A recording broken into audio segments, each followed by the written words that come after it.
जो कहते हैं कि हम एक श्राप दे सकते हैं और श्राप से पूरी दुनिया भस्म हो जाएगी, क्या उन्हें अपने ग्रंथों से पूर्ण रूप से भरोसा उठ गया है? इसका मतलब क्या है कि ये जो साधु संत है ये जानते हैं कि बाबा साहब ने एसटी, एससी, ओबीसी और माइनॉरिटी को इतना मजबूत कर दिया है कि आज वो अपने जो धर्म ग्रंथ है वो नदारत होते हैं, मतलब खत्म होते हुए दिख रहे हैं। इसीलिए वो आए दिन इस देश में नए संविधान की बात कर रहे हैं और कानून बनाकर वो हमारे लोगों को गुलाम बनाना चाहते हैं। अगर ये ऐसा करेंगे तो इस देश में बहुत बड़ी क्रांति, जिस तरह से श्रीलंका में देखी गई, बांग्लादेश में देखा गया, उसी तरह हमारे देश में भी आगे जाकर ऐसे बहुत बड़ी क्रांति होगी और इसके लिए हम मूल निवासी बहुजन समाज को जागृत भी कर रहे हैं। सभी साथियों को जय भीम, जोहार, नमस्कार। इस वक्त हमारे साथ उषा दास मैडम है। सबसे पहले मैम का हम परिचय जानेंगे। मैम, आपका परिचय। बहुत बहुत धन्यवाद सर आपका। मेरा नाम उषा दास है। मैं राष्ट्रीय सोशल मीडिया प्रभारी, भारत मुक्ति मोर्चा महिला संघ, नई दिल्ली से। मैम, अभी एक मामला जो सोशल मीडिया पे काफी पेपर में छपा हुआ है, अमर उजाला में, जिसमें बातें की जा रही हैं 5.5 लाख गांव में ऋषि संविधान को लागू करने की।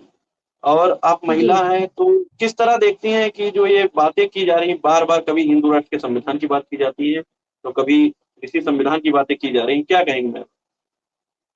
जी, सबसे पहले मैं ये कहना चाहूँगी कि कुछ दिन पहले बताया गया था कि बसंत पंचमी के दिन नया संविधान जो है वो सौंपा जाएगा और अभी ये दूसरा हमें मामला दिखाई दे रहा है। और कल के अखबार में ये न्यूज़ आया भी है कि अभी 5 लाख गाँवों तक जो है उनका जो ऋषि संविधान है वो पहुँचाया जाएगा। तो इसका सबसे रीज़न ये है कि हमारे राष्ट्रीय अध्यक्ष माननीय वामन मेश्राम साहब, जो वामसेव एवं भारत मुक्ति मोर्चा के राष्ट्रीय अध्यक्ष हैं, उन्होंने ये टारगेट बनाया था कि हमें अपने संगठन को, यानी महापुरुषों की विचारधारा को, भारत में जन्मे जो सभी मूल निवासी महापुरुषों की विचारधारा को 5 लाख गाँव तक लेके जाएँगे और उनके द्वारा एक जन आंदोलन तैयार किया जाएगा। और जन आंदोलन तैयार इसलिए किया जाएगा ताकि हम इस देश में बहुजनों का राज स्थापित कर सकें। इसीलिए ये हमारी क्रिया के प्रति प्रतिक्रिया दे रहे हैं और ये अभी जो ये मामला दिख रहा है कि ये 5 लाख गाँव तक अपना ऋषि संविधान को पहुँचाएँगे और वहाँ उसका प्रचार-प्रसार करेंगे। तो इसका सीधा-साधा एक ही मामला दिखता है कि ये हमारे क्रिया के प्रति प्रतिक्रिया दे रहे हैं और इस देश में हिंदू राष्ट्र की बातें की जा रही है। आए दिन इस देश में संविधान बदलने की बातें की जा रही है। मतलब ये बहुत ही भयानक और खतरनाक मामला है। आगे जाकर इस देश में अगर सही मायने में अगर हिंदू राष्ट्र की घोषणा हो गई, तो हमारे जितने भी एससी, एसटी, ओबीसी और माइनॉरिटी के लोग हैं और भारत की जितनी भी मूल निवासी महिलाएं हैं, उनके लिए बहुत ही बड़ा और खतरनाक मामला, बहुत ही भयानक घटना होने होगा उनके साथ। क्योंकि अगर हिंदू राष्ट्र घोषित हो गया तो इस देश में बहुजनों का जो अधिकार है वो पूर्ण पूर्ण रूप से शून्य हो जाएगा। बाबा साहेब के संविधान को अगर खत्म किया जाए और नया संविधान लाया जाए तो इसका एक ही रूप देखने के लिए मिलेगा कि इस देश में बहुजनों का जो शिक्षा का अधिकार है, जो रोजगार का अधिकार है, जो संपत्ति का अधिकार है और हमें जो मौलिक अधिकार दिए गए हैं वो सभी अधिकार खत्म कर दिए जाएंगे। मैम, लेकिन इनके हौसले क्यों बुलंद है? इनको कहाँ से इतने, मतलब इनको कहाँ से प्रोटेक्शन मिल रहा है कि बातें अभी जो भी लोग, बहुत सारे लोग जो सामाजिक आंदोलन चल रहा है, इनको धमकियां मिलती हैं, बहुत सारे लोग, ऐसे लोगों के हौसले क्यों बुलंद है? क्यों बार बार ऐसे बयान देते हैं, कार्रवाई नहीं हो रही है इनको पर, कोई कानूनी कार्रवाई नहीं हो रही है? क्या लगता है कि इनको कहाँ से हौसले प्राप्त हो रहे हैं? जी, इसका सबसे बड़ा महत्वपूर्ण कारण ये है कि इस देश में मजबूत सरकार बन चुकी है। मान्यवर काशीराम साहब कहते थे अपने समय में कि हमें इस देश में मजबूत सरकार नहीं बल्कि मजबूर सरकार चाहिए। क्योंकि अगर सरकार मजबूर होती है, तो देश की जनता मजबूत होती है। लेकिन आज इस देश में ईवीएम के माध्यम से जो चुनाव घोटाला हो रहा है और इस देश में जो ईवीएम की वजह से जो नाजायज़ सरकार बन रही है, उसकी वजह से क्या हुआ है कि ये सरकार मजबूत हो गई है। ये आए दिन हमारे विरोध में, हमारे खिलाफ नए-नए कानून संसद में पास कर रही है, नए-नए बिल हमारे संसद में पास कर रही है और हमारे जो एसटी, एससी, ओबीसी के और माइनॉरिटी के जो सांसद है, जो संसद में बैठे हुए हैं, जो राज्यसभा में बैठे हुए हैं, वो तमाशा देखने का काम कर रहे हैं। और ऐसा इसलिए हो रहा है क्योंकि उनको सिर्फ पोजीशन मिला है, पावर नहीं मिला है। अगर सही मायने में अगर उनको पावर मिलता, तो ये हमारे समर्थन में वो आवाज़ उठाते। जो हमारे विरोध में काले कानून पास किए जा रहे हैं, उनके लिए वो वहाँ पे आवाज़ उठाते, संसद सभा को भंग कर सकते थे, लेकिन वो ऐसा नहीं कर पा रहे हैं। दूसरी बात, ये जो साधु संत है और साधु संतों के द्वारा जो इस देश में नया संविधान लागू करने की बात की जा रही है, तो मैं उन सभी साधु संतों से ये पूछना चाहूँगी, क्या इनके जो क्या कहते हैं, इनको अपने मंत्रों से क्या भरोसा उठ चुका है? क्या इनको अपने भगवान से भरोसा उठ चुका है? जो कहते हैं कि हम एक श्राप दे सकते हैं और श्राप से पूरी दुनिया भस्म हो जाएगी, क्या उन्हें अपने ग्रंथों से पूर्ण रूप से भरोसा उठ गया है? इसका मतलब क्या है कि ये जो साधु संत है, ये जानते हैं कि बाबा साहेब ने एसटी, एससी, ओबीसी और माइनॉरिटी को इतना मजबूत कर दिया है कि आज वो अपने जो धर्म ग्रंथ है वो नदारत होते, मतलब खत्म होते हुए दिख रहे हैं। इसीलिए वो आए दिन इस देश में नए संविधान की बात कर रहे हैं और कानून बनाकर वो हमारे लोगों को गुलाम बनाना चाहते हैं। जी। मैम मतलब आप लोगों की क्या इस पर राय है? क्या लगता है ये जो बातें कर रहे हैं इतना आसान है जो बातें की जा रही हैं कि हम लागू कर देंगे, बार-बार ऐसा सोचा छोड़ते हैं, ऐसी बातें कहते हैं। इतना आसान है क्या इनकी बातों को लागू करना और लागू कर सकते हैं क्या ये लोग ऐसा कह के? हाँ, जी पहला बात तो ये लागू कर भी सकते हैं, लेकिन अभी हम हार मानने वाले नहीं हैं। अभी हम आंदोलन कर ही रहे हैं और हमारे एसटी, एससी, ओबीसी, माइनॉरिटी के लोग आज जागृत हो चुके हैं। जागृत होकर अपने आंदोलन के लिए, अपने अधिकारों के लिए लड़ाई लड़ रहे हैं। तो इसीलिए हम आने वाले दिनों में हम बड़े आंदोलन करने जा रहे हैं और हमारा जो भारत मुक्ति मोर्चा संगठन है, उसके द्वारा हम 9 अप्रैल को जेल भरो आंदोलन भी करने जा रहे हैं। इस देश में ईवीएम से घोटाला करके इस देश में सरकार बन रही है, उसके लिए हम जेल भरो आंदोलन करने जा रहे हैं। इस देश में 52% आबादी जो ओबीसी की है, उसकी आज तक इस देश में गिनती नहीं हुई है। हमारे देश में जानवरों की गिनती होती है, नदी नालों की गिनती होती है, पेड़ पौधों की गिनती होती है, यहाँ तक कि हिजड़ों की भी गिनती होती है।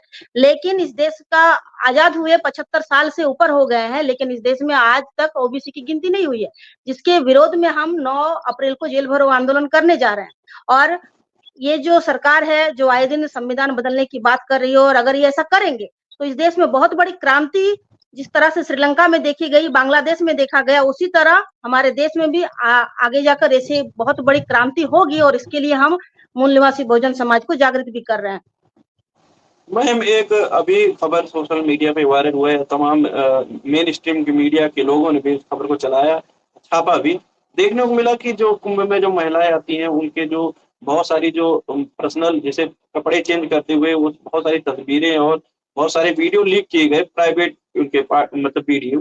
तो किस तरह देखती हैं कि जो महिलाएं घर में मतलब बाथरूम वगैरह में सेपरेट नहाती हैं, लेकिन यहाँ पर धर्म के नाम पर उनको बुलाकर उनको सुरक्षा ना देकर सार्वजनिक तौर पर उनको उनके वीडियो रिकॉर्ड किए जाते हैं, क्या कहेंगे ऐसे और इस पाखंड पर आप? जी, ऐसा ये मामला ये है कि हजारों सालों से इन्होंने हमारी महिलाओं को गुलाम बना के रखा है। उनके धर्म शास्त्रों में भी ये लिखा गया है कि जहाँ तक हो सके महिलाओं को गुलाम बना के रखो। इसीलिए तुलसीदास ने ये भी लिखा है कि ढोल, गवार, शूद्र, पसी, नारू ये सब ताड़न के अधिकारी। मतलब महिला को, ढोल को, शूद्र को, पशु को और नारी को जितना पीटो उतना उसके लिए अच्छा है।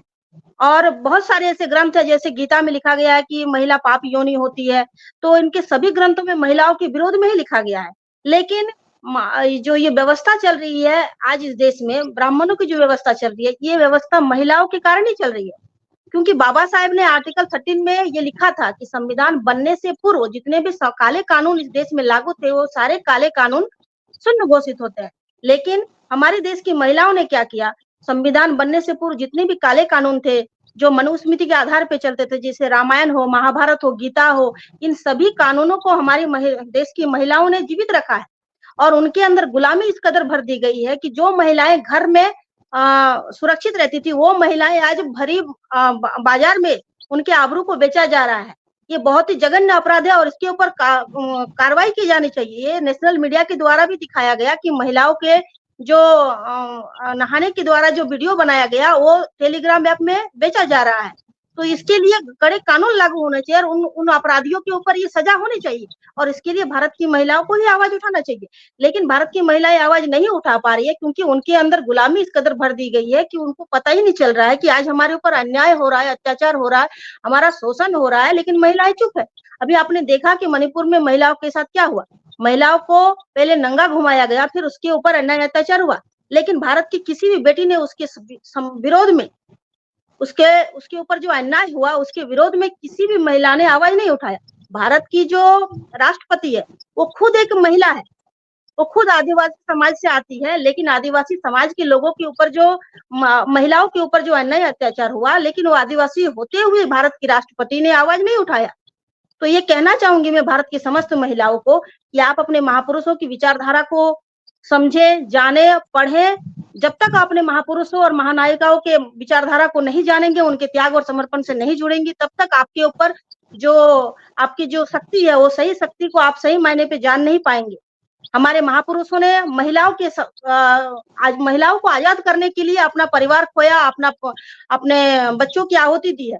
तो हमें हमारे महापुरुषों की विचारधारा से जुड़ना होगा और भारत की मूल निवासी महिलाओं से मैं यही कहना चाहूँगी कि गुलामी से अगर बाहर निकलना होगा, तो सबसे पहले अपने इतिहास को जानना होगा और जब तक आप अपने इतिहास को नहीं जानेंगे, आपका कल्याण होने वाला नहीं है। भारत में बहुत सारे घोटाले हो चुके हैं, लेकिन सबसे बड़ा घोटाला हमारे देश में हमारे इतिहास के साथ हुआ है।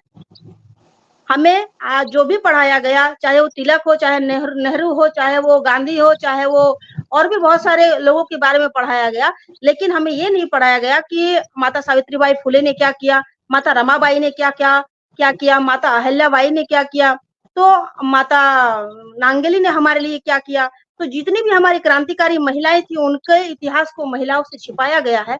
तो भारत की समस्त बेटियों को मैं यही कहना चाहूंगी कि सबसे पहले अपनी महानायिका को पढ़े और पढ़कर उन्होंने जो काम किया था, वो काम आज भी अधूरा है। उस काम के लिए अपने अंदर ये ऊर्जा उत्पन्न करें कि आज आपकी आबरू को सरेआम मीडिया में बेचा जा रहा है, तो उसके विरोध में आप सभी महिलाएं जागृत होकर जन आंदोलन के लिए खड़ी हो जाए।